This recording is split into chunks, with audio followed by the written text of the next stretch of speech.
de nada agradecer a los organizadores la oportunidad que nos han dado de estar aquí.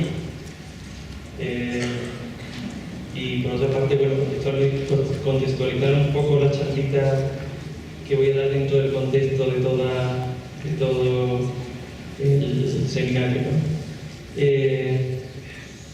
Si bien Luz al principio explicó un poco todo lo que es el marco lógico en el que estamos trabajando, cuáles son los objetivos generales, y después he estado explicando algunas de las actividades que estamos desarrollando en algunos sitios, tanto en Valparaíso como aquí.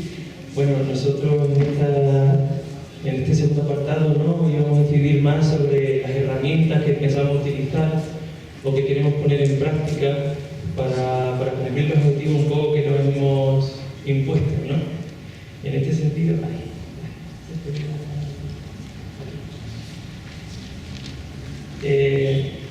en este caso, nuestro objetivo, como decíamos, o lo que proponemos es el trabajo con información. El trabajo con información en verdad simplemente va encaminado a establecer herramientas perceptivas que nos permitan ver la realidad de otra manera, o que nos ayuden por lo menos a ver algunos de esos elementos, de esos comportamientos, de esos capitales naturales, humanos, culturales que existen en los barrios. Y fundamentalmente ahora estamos haciendo dos talleres en ese sentido, ¿no? El primero, que nos ha llevado a la primera semana, que hemos colaborado con el Instituto de Investigación, que es el proyecto Cochabamba 2020, que va encaminado a la realización de un panel de indicadores, concretamente 100, que tiene diferentes tipos, que alcanza a visualizar, a dibujar diferentes dimensiones de la realidad, y que son por tanto una herramienta de diagnóstico que nos permita conocer cómo es el proceso del comportamiento de la ciudad. Y después vamos a empezar ahora a intentar desarrollar con Martadero un proyecto no en Villa Coronilla, ¿no? Es un proyecto que empezó hace 2 años con Carolina Obreta, que lo prosiguió después de las salas y que ahora vamos a intentar continuar desarrollándolo, ¿no? El objetivo de esta charlita va a ser casi una propuesta, ¿no?, de cuál es nuestra intención, nuestra metodología para intentar abordar este paso, ¿no? Y lo fundamental, y es algo importante, ¿no?, es que trabajar con información, trabajar con bases de SIG, no solamente sirve para realizar diagnósticos de la realidad, también sirve para percibir oportunidades. Entonces, nuestro objetivo o nuestro deseo sería justamente generar valor y nuevas oportunidades a partir de los recursos existentes. Vamos a ver con qué metodología vamos a intentar conseguir esto, ¿no? Traigo aquí a John Cage porque es alguien a quien normalmente nos encomendamos, ¿no? ¿Por qué? John Cage, que es un músico americano y también pensador de los años 50, 60, 70, tenía una actitud muy interesante ante la vida, ante el arte, ante las obras que producía, ¿no? Él estuvo en Sevilla, además una vez, y es alguien al que tenemos muy cerquita también por eso, pero fundamentalmente lo traigo por una cuestión que me gustaría compartir con vosotros, que viene a colación de su obra 4 minutos 33 segundos. No sé si conocéis esa obra, pero es una obra en la que él contaba a un amigo por carta, ¿no?, que es una de sus autobiografías, donde de alguna manera no decía que esta obra lo había hecho con el siguiente pensamiento. Había pensado para desarrollarla en la Quinta Avenida, cortar el tráfico, poner unas sillitas, que llegaran los espectadores, se sentaran, entonces se sentaría delante con un piano de cola, abriría la tapa y entonces esperaría durante 4 minutos 33 segundos en silencio. ¿Cuál es el objetivo de esta acción? Pues el objetivo de la acción, decía él, que era mantener el público atento, pero lo importante no era la música que se tocara, sino escuchar lo que pasara en el entorno. Es decir, hasta entonces, en la Quinta Avenida, solamente se escuchaban coches, solamente se escuchaba lo más importante, el tránsito, pero por ejemplo nadie sabe si había pajarillos que escuchaban, nadie escuchaba esos pequeños ruidos sutiles, ¿no? Entonces él decía que había hecho esta obra para poder escuchar, para poder atrapar otras emanaciones de la realidad, otras cualidades que normalmente no se escuchan porque están llenos de ese ruido, de esos equipos, de esas preconcepciones, ¿no? Así que, siguiendo esta estrategia, un poco de percepción, de intentar escuchar cosas que en principio no son tan comunes o que no son tan inmediatas, vamos a plantear trabajar de la siguiente manera, ¿no? Esta es una metodología que también hemos seguido en nuestra oficina, ¿no? hasta hace un año, ¿no? La primera cuestión es trabajar con la información, toda la información posible y georreferenciarla. No significa solo trabajar con una serie de indicadores, sino incorporar encuestas, incorporar todo lo posible. Actualmente también estamos viendo como una especie, ¿no?, de momento álgido, ¿no?, donde podemos obtener información de un montón de cuestiones. A través de la explosión de lo digital, pues desde el teléfono podemos saber dónde estamos, podemos conocer, por ejemplo, de otros turistas en las fotos, las diferentes instituciones generan datos que podemos utilizar y cartografiar, y todo este tipo de cuestiones es muy importante porque nos va a permitir, ¿no?, tener información de cosas que en principio casi no podríamos albergar interés, ¿no?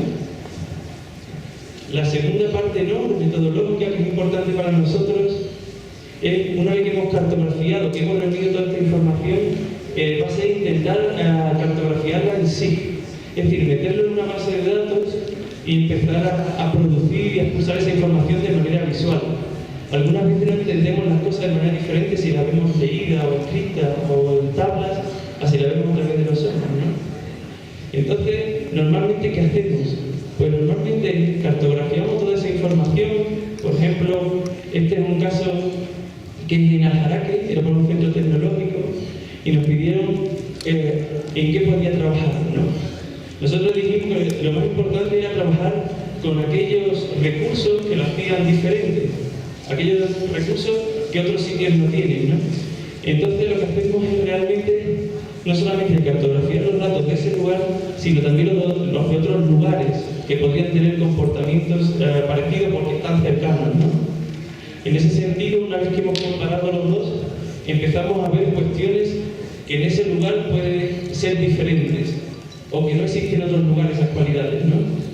Por ejemplo, en este lugar era el lugar con mayor biomasa forestal, era el lugar con mayor producción de microalgas. Un recurso diferencial era el CO2, era el lugar que producía más CO2 en Andalucía. Esto en principio podría ser muy interesante para ciertas cuestiones. De hecho, cuando se lo dijimos a las autoridades nos dijeron, pero no poner eso. Sin embargo, si es algo diferente, puede que lo podamos integrar en una nueva red creativa. Así que lo pusimos. También nos dimos cuenta que era el lugar con más horas de sol de Huelva, de Europa, o que era uno de los lugares más importantes con producción de agricultura ecológica, ¿no? Lo interesante de esto, de conseguir esta información y ver qué es lo que te hace diferente, es que, que después nos podemos poner en un paso posterior a trabajar creativamente con esta información, ¿no? En este sentido, hay algo muy importante que de alguna manera pone la atención un pensador que se llama Bruno Latour, a través de una teoría que se llama teoría de las torres, en la que hablan de que las cosas no vienen dadas, no son así, porque así, sino que realmente se pueden repensar y se pueden articular en redes que lo hagan más creativo, ¿no? Por ejemplo, lo que hablábamos ayer precisamente es que el silicio hace 30 años, a lo mejor, o 40 años no tenía ningún tipo de valor. Pero cuando existe de repente los ordenadores, una tecnología que lo puede poner en carga, genera un valor y entonces pasa a tener un valor añadido, ¿no? Es importante no solo que tengas un recurso diferencial, sino que intentes articular alrededor de él elementos potenciales, ¿no? En este sentido, por ejemplo, en Huelva, lo que hicimos una vez que descubrimos el CO2 y que era un lugar muy apto para microalgas, es tejer alrededor de estos datos una posibilidad. Por ejemplo, si había microalgas y era un lugar muy intenso en ese sentido, la producción tenía muchas horas de sol, las microalgas realmente funcionan generando fotosíntesis y había mucho CO2, entonces podíamos utilizar el CO2 que producen las industrias para alimentar a las microalgas.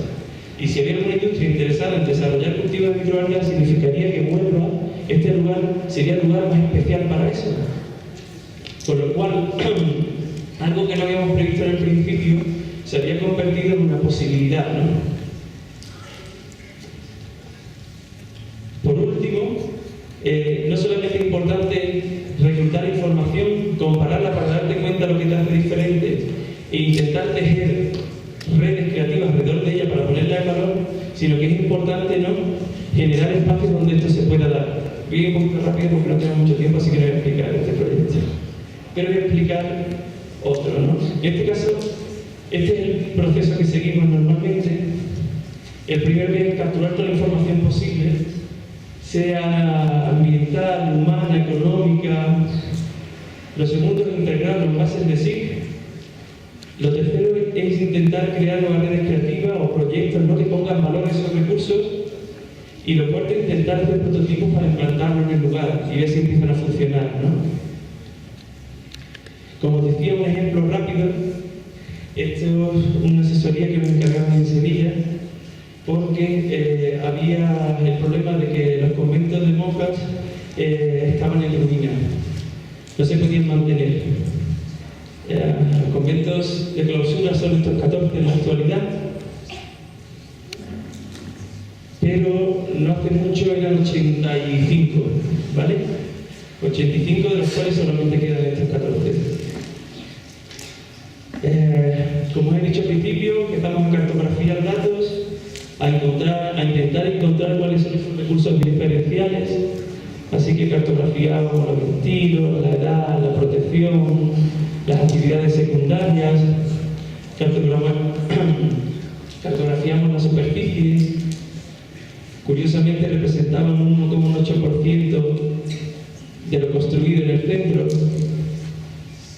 lo que significaría que si entráramos por uno de ellos, saldríamos, en Sevilla conectaría desde esta plaza a esta plaza, que viene siendo como desde el Matadero hasta aquí. Empezaríamos a entrar a un convento, salir de otro y no terminaríamos. Cartografiamos cuántas monjas había en cada uno, cartografiamos cuántos metros cuadrados por monja había en cada uno. Había el caso de que incluso había algunos de estos conventos que cada monja tenía 500, 700 metros cuadrados para cada una de ellas. Cartografiamos los espacios verdes. Y entonces aquí ocurrió que encontramos uno de estos recursos diferenciales, ¿no? De repente, recordad, había construido un 1,8% de lo urbano significado, y sin embargo esos conventos tienen el 15% de espacios verdes de la ciudad, lo cual nos pareció muy curioso. Eso significa que la ciudad de Sevilla, en el centro, en el barrio, tiene 3,27 metros cuadrados por persona. La ONU recomienda que sean 10, mientras que las monjas tenían 83,37. Entonces aquí ya nos dimos cuenta que habíamos tocado con uno de estos recursos diferenciales, alrededor del cual podíamos construir un proyecto, una oportunidad nueva, ¿no? En este sentido, los conventos ya no eran solamente un recurso patrimonial, también era un recurso ambiental, podríamos decir, para la ciudad, que es muy importante para su resiliencia, para el comportamiento futuro, y por lo tanto no solamente creíamos que lo teníamos que proteger, sino que lo tendríamos que poner en valor de alguna manera, ¿no? Son espacios además que tienen una cualidad increíble. Así que nos pusimos a estudiar cómo funcionaban los conventos. Siempre han mantenido un patrón muy similar.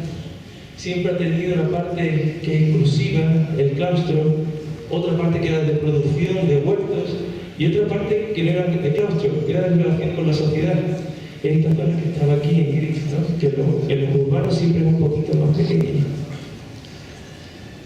Cartografiamos en todos los conventos, y entonces propusimos que mejor que intervenir en uno solo era, oye, ¿por qué no liberamos todos estos espacios que siempre son semipúblicos, de los huertos verdes y los espacios públicos, y los incorporamos a la sociedad? Así las monjitas podrían tener recursos para mantener la otra parte del convento, ¿no? Estos son algunos mecanismos que los conventos han desarrollado para permitir ese flujo o esos conflictos de flujo, ¿no? ¿vale? Y pensamos en diferentes mecanismos para permitir, ¿no?, la ocupación de esos espacios, o por lo menos permitir que pudiera ser público también. Y pensamos también en que no era una cuestión solamente de escala o de dimensión. No es importante el número, solamente la cantidad, sino que era muy importante la organización en el espacio, ¿no? Así que empezamos a cartografiar ya no solamente esos conventos y esas posibilidades, sino empezamos a cartografiar también el entorno y cómo podría tener una influencia sobre el entorno, ¿no? En este sentido, no solamente cartografiamos espacios verdes, sino los espacios verdes de la ciudad, y los cartografiamos a 2 minutos y a 1 minuto, ¿no? Y entonces nos dimos cuenta de algo bellísimo, y era que prácticamente existía una infraestructura verde en la ciudad, casi un parque lineal. Lo que pasa es que no lo podemos ver porque a veces estaba detrás de un muro, ¿no? También nos dimos cuenta que podía tener interacción con otro tipo de servicios, ¿no? Además, cartografiamos el nivel sonoro de la ciudad, acústico, el ruido, y percibimos también que alrededor de los conventos había una ruta serena, que frente a la calle con ruido, con coches y demás, alrededor de estos espacios había un camino, ¿no?, que era tranquilo, que era peatonal, que tenía otras cualidades que no tenían los otros espacios de la ciudad, ¿no?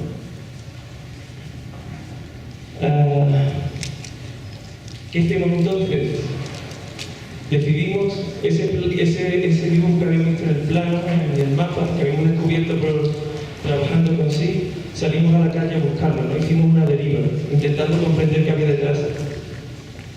Y entonces nos dimos cuenta, este es uno de estos espacios, ¿lo veis? Nos dimos cuenta siguiendo esa ruta que también por la calle íbamos saliendo de uno de esos conventos, había más verde, como ya habíamos visto en el mapa, las plazas, la Alameda, la Huerta del Rey Moro. Entre algunos de esos trayectos también había vegetación en las ventanas, allá hace mucho calor y esto ayuda mucho. Hay una tradición importante alrededor del mundo de las macetas. Lo hay a través de cubiertas en el techo con grandes bignonias. Y así que pensamos que la propuesta podría ser, como ya había hecho Olmsted en Boston, ¿no? Sí podíamos proponer un parque lineal. Sí, como en el High Line en Nueva York, no sé si conocéis este proyecto, donde una antigua vía de tren que se había quedado en desuso, a través de la participación de los vecinos decidieron tomar este espacio y plantear alrededor de él actividades no solamente que tenían que ver con lo ambiental, sino que tenían que ver con el ocio, con la cultura, con la educación a través de los colegios que estaban cercanos.